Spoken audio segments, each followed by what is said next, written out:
Satuan Polisi Pamung Praja Kota Palembang gencar melakukan penertiban reklame tidak berizin sebagai tindak lanjut instruksi Presiden Republik Indonesia dan Wali Kota Palembang.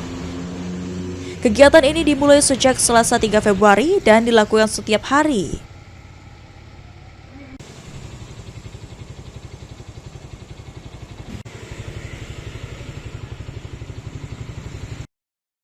Saat ditemui, Kepala Satuan Pol PP Kota Palembang Harrison mengatakan penertiban telah dilakukan di ruas jalan utama antara lain Jalan Kolonel Haji Burlian, Jalan Tanjung Api-Api, Demang Lebar Daun, Jalan Angkatan 45, dan Jalan Jenderal Sudirman.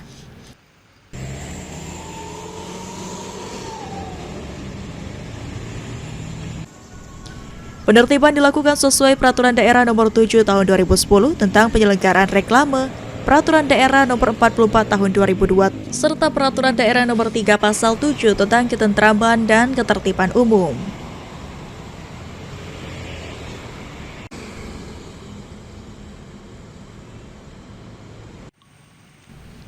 Kegiatan ini dilaksanakan secara sinergis bersama kecamatan dan kelurahan untuk menciptakan kota yang tertib, rapi, dan nyaman. Dari Bapak Presiden, mulai hari Selasa sampai hari ini pun kami di Tanjung Api tadi ada laporan juga, ada di pohon-pohon. Nah, itu juga sudah kita lakukan setiap hari.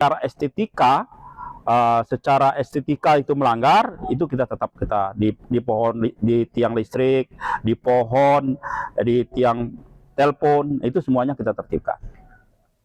Kami dari Satpol PP, dari pihak kecamatan juga sampai ke tingkat kelurahan itu sudah melakukan di wilayahnya masing-masing. Seperti itu. Warga Lita mengatakan penertiban reklame bagus bagi kerapian Kota Palembang.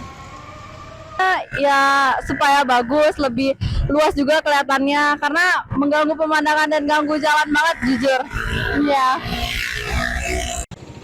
Penertiban reklame akan terus dilakukan sebagai bagian dari upaya mewujudkan Palembang berdaya dan Palembang sejahtera. Muhammad Aidil, Pol TV.